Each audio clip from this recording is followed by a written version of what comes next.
Imagina diseñar un fármaco y, bueno, lograr que su tasa de absorción se multiplique por 100.000. Madre mía, 100.000, ¿sí?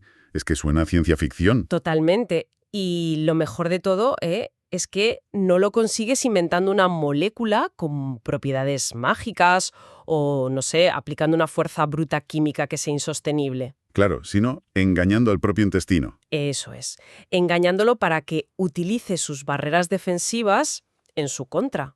Hoy, la misión en este análisis a fondo es examinar un documento que en muchos sentidos enseñó a la farmacología a, digamos, hackear el cuerpo humano. Sí, vamos a desentrañar un desafío ineludible en la farmacocinética, apoyándonos en una investigación de diciembre de 1980 que, francamente, alteró las reglas del juego. Hablamos del trabajo publicado en el Journal of Pharmaceutical Sciences por Amidon, Lisman y Elliott. Un texto que, si lo revisas hoy, resulta asombrosamente predictivo. O sea, aborda el problema clásico de la biodisponibilidad. Ya sabes, los compuestos insolubles en agua, que al final representan una porción masiva de los candidatos a fármacos. Sí, esos que se absorben a un ritmo desesperantemente lento en el tracto gastrointestinal. Exacto, simplemente porque no logran disolverse en el lumen intestinal. Claro, y quienes se dedican al desarrollo y la biofarmacia conocen de sobra las herramientas que solemos usar para intentar esquivar este problema. Las de siempre, sí. Normalmente tiramos de tácticas de formulación física, disminuyendo el tamaño de partícula con micronización o nanotecnología. O recurrimos a enfoques químicos clásicos, creando profármacos solubles estándar. Pero, a ver, vamos a aparcar el enfoque tradicional por hoy. Hoy nos sumergimos en una táctica bioquímica tremendamente elegante y, bueno, bastante contraintuitiva, la estrategia de metabolismo de membrana. Lo fascinante aquí es que este estudio no propone solo una mejora incremental, va mucho más allá. Desafía las suposiciones termodinámicas establecidas en aquella época sobre cómo la permeabilidad de las membranas biológicas interactúa con la solubilidad acuosa. Replantea por completo la interfaz, ¿no? Entre el fármaco, la fase acuosa estancada y los lípidos estructurales. Totalmente. Cambia el paradigma. Entonces, a ver, si la física nos dice que ciertas cosas son imposibles, ¿cómo demonios logran saltarse las leyes de la termodinámica en este estudio? Bueno, saltárselas no, pero... Ya. Pero para entender la magnitud de la solución, primero hay que entender por qué nos damos de bruces contra la pared, literalmente, al intentar cruzar el epitelio intestinal. Hay un compromiso físico ineludible. El obstáculo fundamental reside en el coeficiente de partición lípido-agua. A ver, el intestino es un entorno dual. Claro, agua y grasa. Exacto. Para que un principio activo se disuelva en el lumen intestinal y pueda siquiera movilizarse, necesita tener cierta polaridad. Requiere solubilidad acuosa. Hasta ahí bien. Pero sin embargo, para cruzar la membrana apical de los enterocitos, que es una bicapa lipídica, la molécula necesita ser lipofílica, es decir, no polar. O sea, que si aumentas la solubilidad acuosa para que no se comporte como un ladrillo inerte en el estómago... Inevitablemente reduce su capacidad para penetrar la grasa de la célula. Es física básica. Vale, vamos a desglosar esto para quienes nos escuchan con una analogía.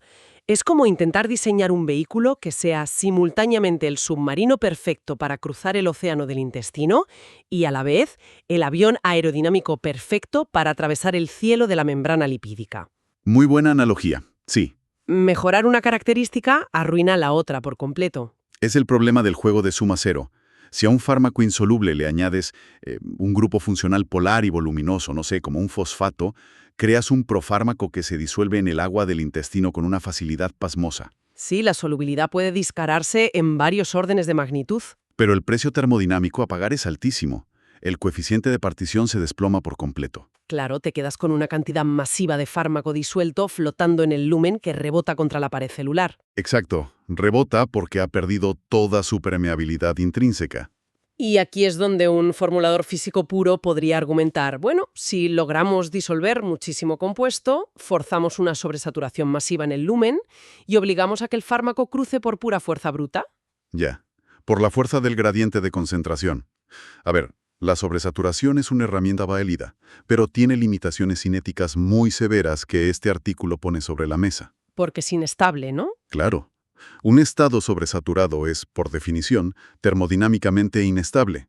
El fármaco tenderá a nuclear y precipitar de nuevo a su forma cristalina e insoluble. Y me imagino que esto ocurre muy rápido. Bastante más rápido de lo que tarda en absorberse, sí. En la práctica clínica, este enfoque de formulación a menudo solo logra aumentar la concentración efectiva en un factor de 2 o 3, con suerte. O sea, nada. Cuando hablamos de compuestos críticamente insolubles y consideramos el tiempo finito que tenemos de tránsito gastrointestinal, pues multiplicar por 2 la absorción rara vez logra niveles terapéuticos sistémicos. Te topas con un muro infranqueable. Las leyes de la termodinámica te prohíben tener lo mejor de ambos mundos en una sola molécula estable. Y aquí es donde el documento propone alterar el terreno de juego. Dado que no pueden cambiar la física, deciden reclutar a la biología local. Introducen esta famosa estrategia de metabolismo de membrana. Y la premisa química, fíjate, es brillante. Consiste en sintetizar un profármaco muy soluble. En este caso concreto, utilizaron derivados de lisina. ¿Vale? Este derivado viaja con absoluta facilidad por el fluido intestinal, como tu submarino. Pero la genialidad radica en su especificidad. A ver. El derivado no está diseñado para cruzar la membrana por sí mismo, ni para descomponerse en el ácido del estómago. Está diseñado para ser un sustrato altamente específico de enzimas, como las aminopeptidasas. Ah, ¿y estas enzimas no están flotando libremente por ahí? Exacto. Están ancladas en altísima densidad exactamente en la capa superficial de las células de la mucosa, en el famoso borde en cepillo. Vale, a ver, freno un momento. Dime. Porque hay algo en esta premisa del caballo de Troya que sinceramente no me cuadra en absoluto. A ver qué no te cuadra. Entiendo que mandamos la molécula disfrazada de derivado polar, a través del fluido. Pero si las enzimas de la pared cortan ese grupo polar, la molécula vuelve a ser el fármaco original. Sí, no polar y altamente insoluble. Pues eso, ¿por qué no precipita ahí mismo en el lumen? O sea, formando microcristales y arruinando todo el proceso. Es una duda muy lógica. Me da la sensación de que estamos volviendo exactamente a la casilla de salida, pero, bueno, un poco más cerca de la pared. Si conectamos esto con el panorama general, la respuesta está en la ubicación. No es que el riesgo de precipitación no exista, pero el matiz crítico aquí, que a menudo se pasa por alto, es la escala espacial en la que ocurre la cinética de esta reacción. ¿La escala espacial? Sí, la hidrólisis enzimática del profármaco no tiene lugar en el espacio volumétrico del lumen intestinal. Ocurre en la interfaz misma de la membrana, a una distancia nanométrica de la bicapa lipídica. O sea, estamos hablando de distancias moleculares. Totalmente. Cuando la enzima del borde en cepillo extiende el enlace y libera el fármaco parental altamente lipofílico, esa molécula se encuentra instantáneamente frente a un vasto entorno lipídico, la propia membrana de la célula. Ah, claro. La membrana actúa como un imán. Exacto. En términos de transporte de masa, la membrana actúa como un inmenso sumidero termodinámico. Entiendo. Succiona la molécula no polar hacia su interior a una velocidad infinitamente superior a la velocidad que necesitarían varias moléculas insolubles recién liberadas para encontrarse, formar un núcleo de cristalización y precipitar. Claro, no les da tiempo a precipitar. En esa delgadísima capa de agua adyacente. No tienen tiempo físico, son absorbidas antes. Vale, volviendo a mi analogía, le quitas el disfraz polar al contrabandista cuando ya tiene literalmente un pie dentro de la puerta. Esa es la imagen, sí. Se crea un gradiente de concentración local brutal que se alimenta a sí mismo. Pero, a ver, una teoría tan elegante sobre el papel exige un modelo experimental extremadamente riguroso para probar que esta cinética local realmente ocurre, que no es solo un castillo en naipes matemático. ¿Cómo aislaron este fenómeno en 1980? Pues recurrieron a un modelo que es, un pilar en la bioingeniería farmacéutica, el intestino de rata perfundido in situ. In situ. O sea, no estamos hablando de un trozo de tejido muerto en una placa de Petri. ¿Qué va, qué va? Hablamos de un segmento intestinal vivo en un animal anestesiado que mantiene intacto todo su suministro sanguíneo mesentérico. Y eso es vital, imagino, para mantener el gradiente. Fundamental. Porque el flujo de sangre capilar proporciona ese sumidero continuo en la cara vasolateral de las células, retirando el fármaco absorbido constantemente. Y a través de este segmento intestinal bombearon una solución, ¿no? Sí, con los fármacos a un caudal estrictamente controlado, estableciendo un flujo laminar perfecto. Utilizaron 2 pares de moléculas muy concretas para validar la estrategia. Por un lado, probaron la estrona. Que es un esteroide con una solubilidad acuosa francamente pésima. Sí, frente a su derivado polar, el éster de estrona-lisina. Y por otro lado, un modelo químico más simple, la P-nitroanilina frente a la L-lisina P-nitroanilida. Exacto. Y aquí es donde la cosa se pone realmente interesante, fíjate. Cuando miden cuánto fármaco desaparece del fluido que atraviesa el intestino, Los números desafían por completo el dogma de la época. totalmente. Los resultados empíricos mostraron que las permeabilidades efectivas de la pared intestinal para los profármacos polares eran entre 5 y 10 veces mayores que las de los compuestos parentales insolubles. Es que es un dato rompedor. Insisto en lo rompedor de esto, sí. El compuesto con alta solubilidad acuosa y bajo coeficiente de partición permeaba la barrera biológica mucho más rápido que el compuesto altamente lipofílico. Mencionan el número de Graeth en el estudio para validar la física de este experimento. Y, a ver, yo reconozco que mi conocimiento de dinámica de fluidos está bastante oxidado. ¿Qué pinta exactamente una ecuación típica de ingeniería de diseño de tuberías en el intestino de una rata perfundida? Pues el uso del número de Graeth es precisamente lo que otorga una credibilidad absoluta a los datos. Imagina un tubo por donde fluye líquido de forma laminar. Vale, lo tengo. El perfil de velocidad es parabólico. El fluido en el centro del tubo va rápido, pero el fluido inmediatamente adyacente a la pared intestinal está esencialmente estancado. Ah, claro, la fricción. Eso es. Esto crea lo que llamamos la capa acuosa estancada, o unstirred water layer en inglés. Antes de que el fármaco llegue a las células, tiene que difundir radialmente a través de esta barrera de agua quieta. Ya veo. Si el líquido pasa muy rápido por el centro, el fármaco no tiene tiempo de viajar hacia los lados, hacia la pared, antes de salir por el otro extremo. El número de Graeth relaciona precisamente eso, el tiempo que el fluido reside en el tubo frente al tiempo que tarda el soluto en difundirse hacia la pared. Ah, vale. Al aplicar las ecuaciones de convección-difusión y analizar la resistencia al transporte de masa en función de diferentes caudales, Amidon y su equipo lograron diseccionar matemáticamente esto. Separaron las variables. Exacto, qué parte de la resistencia se debía a esa capa de agua estancada y qué parte era la permeabilidad intrínseca de la membrana celular pura y dura. Y con eso demostraron que la altísima absorción del profármaco no era un artefacto del flujo hidrodinámico. Para nada. Era un fenómeno real que ocurría en la superficie de la membrana. Y el impacto de ese dato, fíjate, se magnifica de una forma espectacular cuando cruzamos esta permeabilidad con la solubilidad ganada. Porque claro, el flujo total a través de la pared, lo que es la absorción real, es el producto de la permeabilidad multiplicada por la concentración. Efectivamente. Si gracias al derivado de lisina logras disolver una cantidad masiva de fármaco y encima la pared lo absorbe de forma contraintuitiva 5 o 10 veces mejor, el resultado es ese aumento de 5 órdenes de magnitud en la tasa de absorción que reportan. ¡Madre mía! Estamos hablando de absorber 100.000 veces más cantidad de fármaco por unidad de tiempo comparado con administrar la suspensión del compuesto original. 100.000 veces, ¿eh? Es una barbaridad. En farmacocinética, transformar un problema de biodisponibilidad insoluble en un aumento de 5 órdenes de magnitud roza la alquimia. Sí, pero alquimia basada en cinética estricta. Claro, los números cuadraban empíricamente, pero entiendo que seguía faltando una pieza en el rompecabezas mecanicista. Faltaba entender el porqué físico, sí. ¿Por qué la molécula polar entraba más rápido? Tenían que descifrar la física a nivel micro para entender cómo esta hiperpermeabilidad era posible en un entorno que en teoría supuestamente repelería algo polar. Y aquí es donde el estudio profundiza en la topografía de la membrana y revela el verdadero papel del glicocálix. Sobre las microvellosidades de los enterocitos existe una red muy densa de glicoproteínas y mucinas. Una especie de malla viscosa que recubre las células, llena de filamentos. Exactamente. Bajo el modelo clásico de absorción pasiva, para un fármaco convencional que sea altamente lipofílico, esta capa de glicoproteínas actúa casi exclusivamente como una resistencia difusional. O sea, ¿un estorbo? Un estorbo total.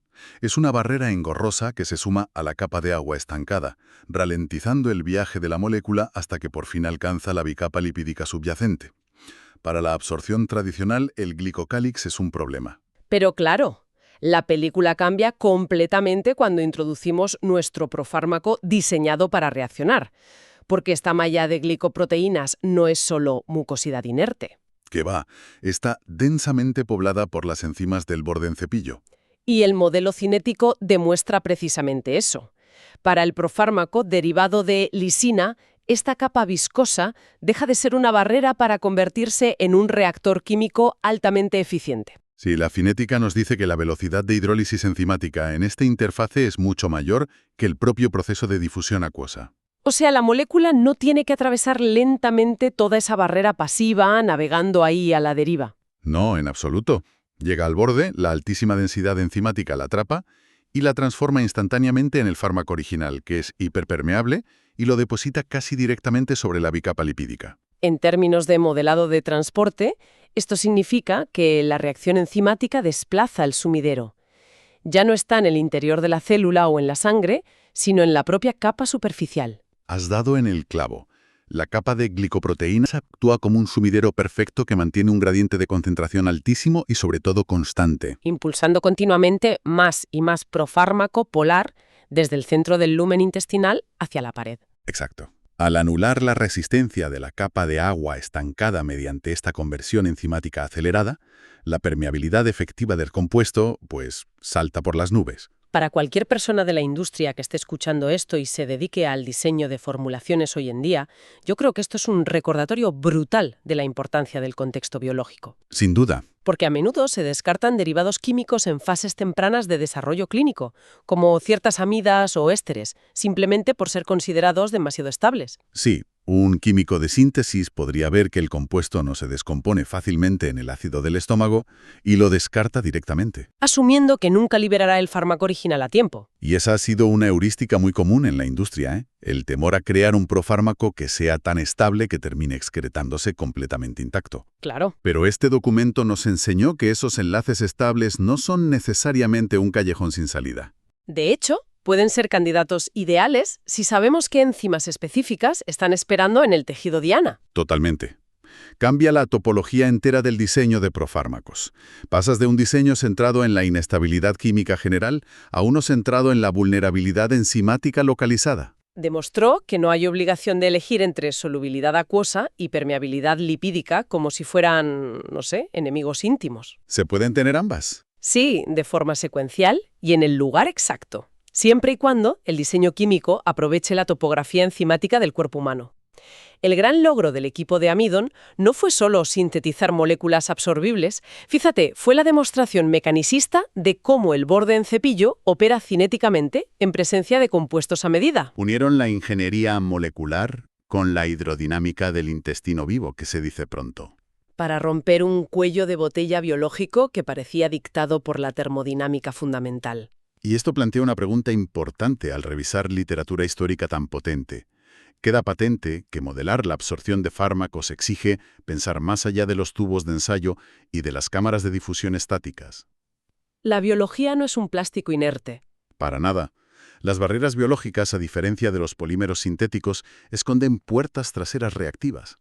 Asumir que una capa mucinosa es siempre y únicamente una resistencia difusional es una simplificación, la verdad, excesiva. La biología es un entorno dinámico y catalítico. Entender esto permite transformar obstáculos formidables en mecanismos facilitadores. Es fascinante comprobar cómo la solución al dilema de la solubilidad frente a la permeabilidad estaba esperando ahí mismo, ¿verdad? Incrustada en las glicoproteínas de nuestras propias células epiteliales, esperando a ser descifrada mediante las matemáticas del transporte de masa. Estaba ahí, escondida a plena vista.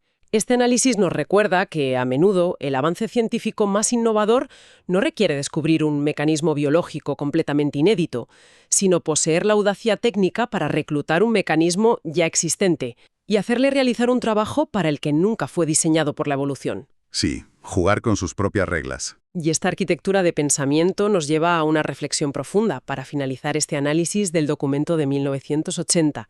Si hace más de 4 décadas la investigación en biofarmacia fue capaz de infiltrarse en la absorción intestinal utilizando enzimas localizadas como una especie de puerta de enlace clandestina, cabe plantearse escenarios aún más complejos en la actualidad. Desde luego.